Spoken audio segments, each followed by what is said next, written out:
YouTube'as vėlgi yra FBI nupirktas. Irgi dauguma jūsų nežinote, aišku, netikėsite, nesutiksite su manimi, bet pasigūglinkite, kam priklauso YouTube.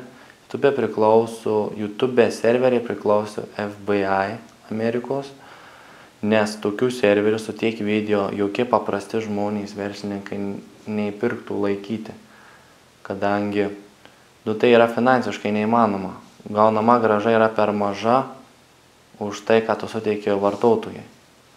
Tu turi vartotojui duoti serverį, jis gali dėti kokio nori ilgių vaizdo įrašus.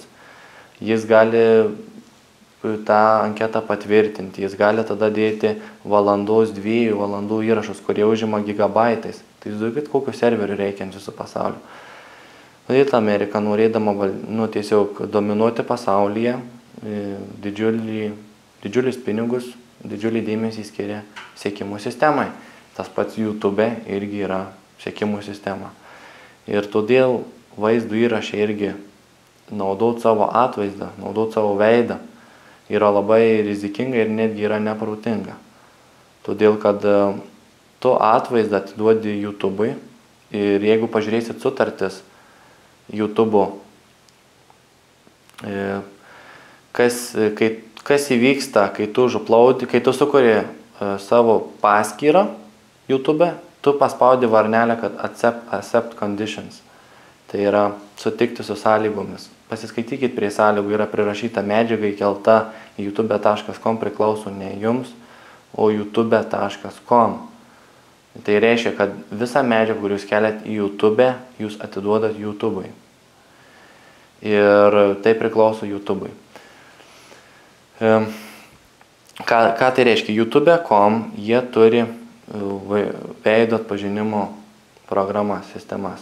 Ta prasme, vėlgi, jeigu pilietis yra pasaulyje sekamas ir jeigu apie jį reikia informacijos, į youtube.com gali kreiptis suinteresuota institucija, surasta žmogų ir youtube.com per robotą paleidžia veido atpažinimo programą ir jinai skanuoja visus vaizdo įrašus esančius YouTube, kad užtiktų tą žmogų, to žmogaus atvaizdą, kuris yra ieškomas. Ir jeigu randa tą žmogų, tada iš to vaizdo įrašo yra renkama informacija, kurioje vietoje tas žmogus buvo, ką jis darė, su kokiais žmonėmis jis buvo, ką jis norėjo padaryti, kas tenais vyko. Tada yra kreipiamas į su tai žmonėmis, kuriais jis buvo tame video. Iš jų traukiama informacija ir galop yra daeinama iki žmogaus, kuris yra ieškomas. Todėl savo atvaizdą publikuoti youtube.com yra tiesiog neprotinga. Ir rekomendacija būtų tokia, jeigu jūs kažką kuriat į youtube.com, teikit geriau be savo atvaizdo. Dėl dar vienos priežasties. Kai tu įkeli savo atvaizdą, paimsim vieną žinomiausių pasaulyje fitneso meistrų, tai yra, kuris kuria asmeninės fitneso programas, mitybos planus, jisai įsidėjo savo atvaizdą.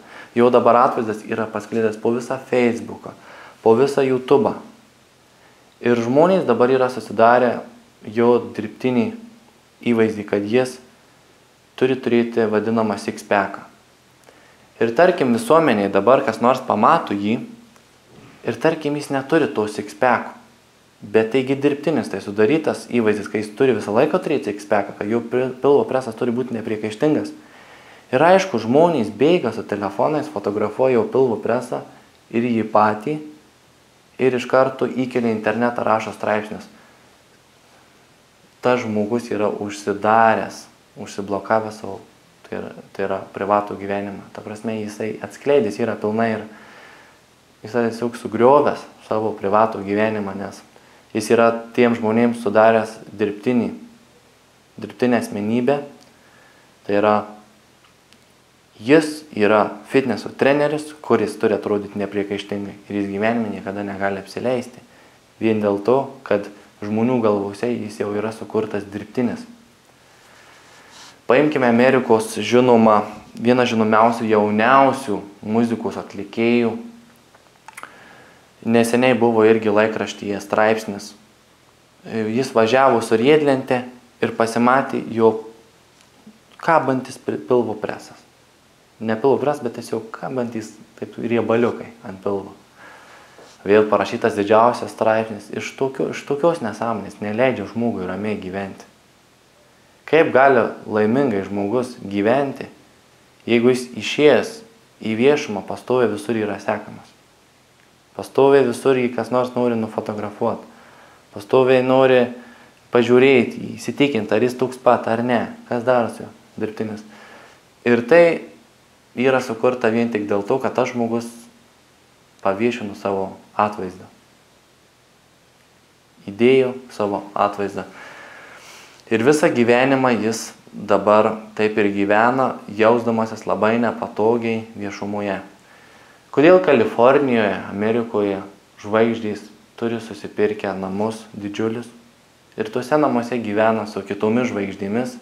Pusė namo priklauso vienam žmogui, kita dalis namo priklauso kitam žmogui. Na, paimkim du žinomus aktorius, na tai jie gyvena Kalifornijoje, šių vardų pavardžių neminėsiu. Žiūrėkit, kodėl vis laiką aktorius veda aktorį?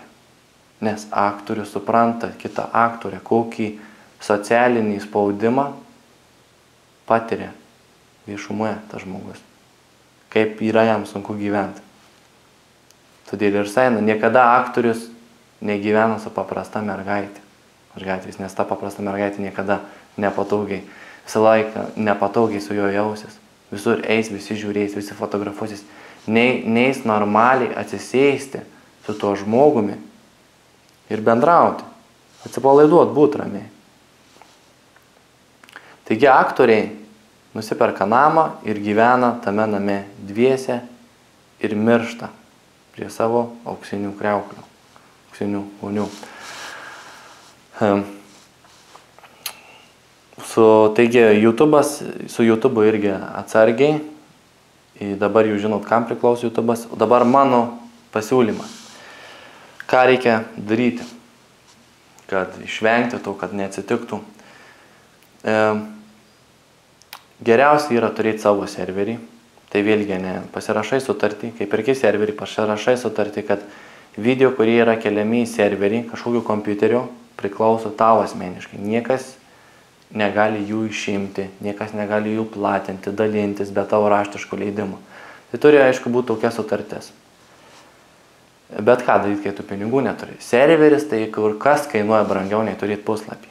Nes serveris per mėnesį, kur talpintų apie kokią, nežinau, galbūt 1 gigabaitą, ne 1 gigabaitą, tai yra 1 terabaitą, tai kainuotų gal 10 kartų daugiau nei pati svetainė, todėl reikia pinigų turėti.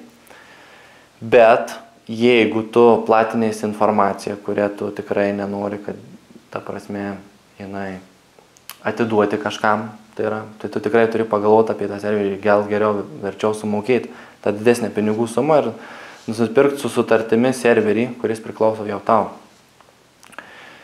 Pagalvok šitą. Deja, dauguma žmonių perka tuos. Tai yra neperkau, tiesiog deda viską į YouTube, nes jis yra nemokamas. O žmonės tą labai žodį mėgsta nemokamai. Jis įsivaizduoja, kad čia nemokama, čia tiesiog jiem yra atiduota. Ne. Jeigu dedat į YouTube, tai dėkit be savo veido. O jeigu norit su savo veidu dėti, ir tai irgi nerekomenduoju niekur savo veidu dėti. Geriausia yra nusipirkti savo serverį, dėti tenais video be savo veido, tau priklauso tie video, ne YouTube'ui. Negali YouTube'as tada kreiptis į tavo serverį, prašyti ištrauktų duomenų. Nieks jiems neduos iš karto, negali nei Facebookas. Tai viskas tau priklauso. Štai čia tu turi tada visišką pilną privatumą ir teisę. Ką, mano kolega, gal kokį klausimą? Taip, nėra jokių klausimų. Esmė pasakyta. Tikrai pasakyta, konkrečiai, aiškiai, ir kiekvienas žmogus turi susimastyti, ką daro prieš keldamas savo vaizdo įrašą. Taip, būtent. Visų iki pasimatymo. Delfi istorija. Ir štai mes turime. Ši bendrovė tuo metu priklausė amerikiečių kontroliuojamai finansinių investicijų kompanijai Texas Pacific Group. Buvo investuojami didžiuliai pinigai į Delfi portalą iš amerikiečių pusės, kadangi, įsivaizduokit, nuo 99 metų tokį portalą užauginti, įsivaizduokit, kiek reikia pinigų, kiek reikia žmonių pasamdinti, kiek reikia pasamdyti žurnalistų, redaktorių ir taip toliau. Tai yra didžiuliai pinigai ir būtent jie tenais dirbdami gauna būtent amerikiečių realiai investuojamus pinigus. Juk atgavus Lietuvai nepriklausomybę, 90 metais miesteliuose buvo laikraščiai. Ir tie laikraščiai kur kas objektyvesnę informaciją pateikdavo, nei vadinamas dabar Delfi. Ir štai mes iki ko dasiritume. Ir jūs galvojat, kad Delfi yra daroma dėl jūsų interesų? Dar šitą sakinį persiskaitykite. Ši bendrovė tuo metu priklausė amerikiečių kontroliuojamai finansinių investicijų kompanijai. Kam Amerikai investuoti? Kam Amerikai investuoti, kišti pinigus, mokėti algas žurnalistam? O tam, kad galėtų jūsų mąstymą kontroliuoti ir susidaryti gerą įvaizdį apie save, būtent apie Ameriką.